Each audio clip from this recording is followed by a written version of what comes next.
Halo, balik lagi di Ekonom Pemalas. Kali ini gue mau bahas tentang apakah kita bisa terhindar dari penipuan. Sebenarnya ada banyak kasus penipuan yang terjadi di Indonesia dan gue berpikir eh, apakah kita sebenarnya bisa nggak sih sebenarnya kita benar-benar terhindar dari sebuah penipuan? Pengennya sih jawab iya, tapi kenyataannya enggak. Kenapa? Lu bisa lihat sendiri beberapa orang yang tertipu di sana, even ada yang bekerja di industri keuangan itu sendiri. Artinya mereka bukan orang yang bodoh dalam berinvestasi, tapi mereka orang yang pintar. Ada beberapa pejabat, ada juga beberapa doktoral, ada juga beberapa pemangku kepentingan dari sebuah perusahaan. Artinya mereka benar-benar mampu untuk berpikir secara kritis bahwa investasi ini tidak dimungkinkan untuk terjadi. Akan tetapi, kenapa penipuan seperti ini itu terjadi? uh, gue bisa bilang bahwa ada banyak alasan kenapa penipuan seperti ini terjadi. Contoh yang paling dekat adalah binomo, yang paling tinggi adalah penipuan alkes. Ada lagi katanya rencananya ada penipuan robot trading gitu segala macam. Uh, jadi ada beberapa alasan dan gue hanya merangkum mungkin tiga gitu. Pertama itu adalah bahwa bahkan ketika lu expert dalam sebuah bidang, artinya lu memahami bahwa lu tidak memahami banyak bidang yang lainnya lagi gitu. Lu harus paham bahwa kemampuan lu itu terkonsentrasi pada satu hal tertentu. Contoh, buat gue sendiri investasi adalah konsentrasi gue yang paling tinggi. Tapi permasalahannya adalah ketika gue melakukan valuasi, gue harus mengembangkan bisnis modelnya itu sendiri, sehingga gue harus paham terhadap industri dari apa yang gue investasikan dan bagaimana cara dia bekerja. Gue pernah bilang di podcast sebelumnya, gue berusaha banget untuk memahami sebuah perbankan dan insurance, dan seberapa kuat gue untuk memahami hal tersebut, gue bener-bener bingung. Gue tahu secara garis besarnya, tapi gue begitu baca laporan keuangannya dan berusaha untuk memahaminya, entah kenapa hal tersebut tidak terrefleksikan di laporannya tersebut gitu. Gue nggak melihat apa yang gue pelajarin bisa diterapkan, sehingga gue menghindari untuk berinvestasi di dua tempat ini, di keuangan dan di uh, apa ya di keuangan ya hampir semua dunia keuangan gue menghindarinya, kecuali dia punya manajemen yang bagus dan harganya in term of PE ratio, dan hanya bisa itu aja karena gue cuma paham seperti itu, murah. Seperti itu sih. Berikutnya lagi adalah kedua itu, lo kalau misalkan ngomongin soal masalah penipuan, bahwa lu itu bahkan vulnerable atau bakal gampang tertipu ketika lu beranggapan bahwa diri lu mengetahui uh, apa yang nggak lu ketahuin gitu. Lu beranggapan bahwa oh gua ngerti ini apa yang terjadi dan bagaimana gitu, padahal lu hanya mengetahui sebagian saja. Even kayak lu nggak akan pernah ketemu sama pemilik dari investasi ini, bagaimana dia berproses bekerja dan segala macam gitu. Lu beranggapan karena lu telah belajar banyak, lu menjadi lebih pintar. Kenyataannya sayangnya tidak seperti itu. Ada sebuah video dan gue menarik banget sih, karena di video itu mengatakan bahwa lu pikir lu pintar karena lu telah belajar dari kesalahan lu. Kenyataannya enggak. Lu akan banyak masuk ke kesalahan-kesalahan yang lebih banyak lagi, lain lagi, karena beranggapan diri lu pintar gitu. uh, Lu hanya sedikit lebih baik dibanding sebelumnya, akan tetapi lu belum berarti menjadi lebih pintar dibanding sebelumnya. Maka dari itu banyak sekali penipuan terjadi ketika apa bukan ketika di apaan kalangan akademisi gitu. Kurang pintar apa mereka, kalangan akademisi ini bener-bener jago banget. uh, Even untuk teman gue sendiri, gue bisa bilang teman gue yang benar-benar lebih jago dibanding gue dalam hal analisa dan pengambilan keputusan, dia pernah ketipu, tapi dia tertipu lebih sedikit dibanding yang lainnya. Kenapa? Karena dia punya framework yang lebih rigid dibanding yang lainnya. Uh, itu yang kedua. Terus terakhir gue bisa bilang bahwa model penipuan ini terjadi karena adanya instant gratitude. Jadi kalau misalnya instant gratitude, apa sih? Instant reward. Bahwa ketika lo berinvestasi hasilnya akan keluar, dan ketika lo merasakan hal tersebut, lo akan berusaha untuk menambah hal tersebut.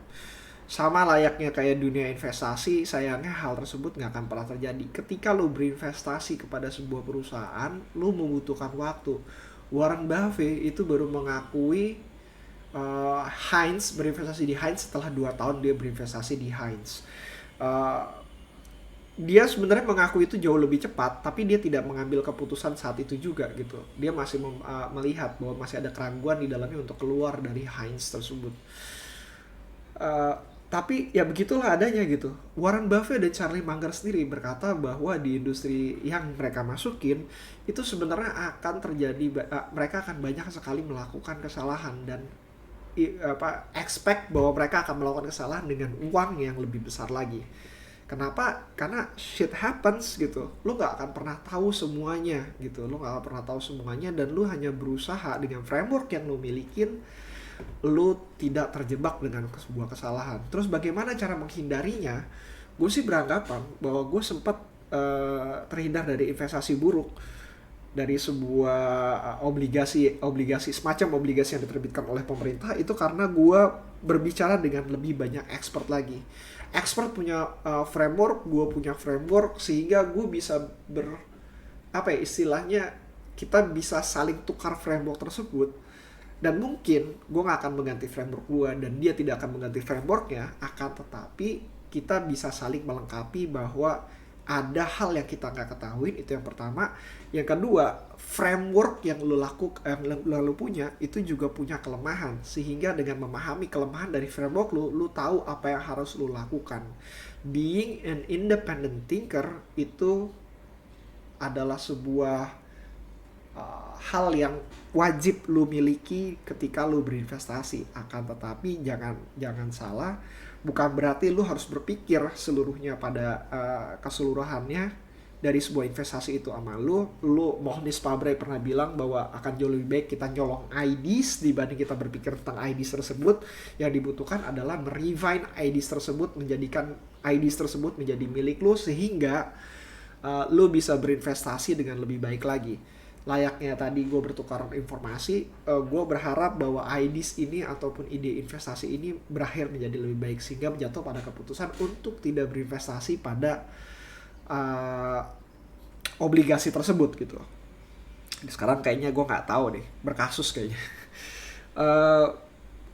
Itu yang lo harus lakukan, bahwa lo harus paham bahwa lo nggak lebih baik dibanding yang lain, dan lo bisa melakukan kesalahan, sehingga lo harus paham bahwa ada banyak celah dalam diri lo, dan bukan berarti lo harus memperbaiki, nggak semuanya harus lo perbaiki, tapi celah tersebut harus bisa ditutupi dengan cara yang lo pilih gitu. Dengan cara yang lo pilih, entah dengan berdiskusi dengan yang lain dan segala macam. Framework gue yang gue milikin itu akan mengakibatkan ada banyak sekali investasi yang nggak bakalan masuk, investasi bagus yang nggak bakalan masuk ke dalam gue punya universe, tapi juga menyebabkan ada beberapa investasi yang buruk itu juga masuk ke dalam universe gue. Problemnya adalah gue nggak tahu yang mana gitu, sehingga akan jauh lebih baik untuk melakukan diskusi terhadap IDs dan framework tersebut dengan orang-orang yang lebih baik. Ray Dalio bilang bahwa proses berpikir akan jauh lebih baik ketika lo ketemu dengan orang-orang yang mau lebih pintar dibanding lo. At least lo beranggapan dia lebih pintar dibanding lo, dan mau berpikiran bahwa ide mereka pun bisa salah gitu. Sehingga kita dapat pertukaran ide yang jauh lebih baik lagi, untuk mudah-mudahan terhindar lebih banyak lagi dari investasi bodong ataupun penipuan-penipuan yang ada.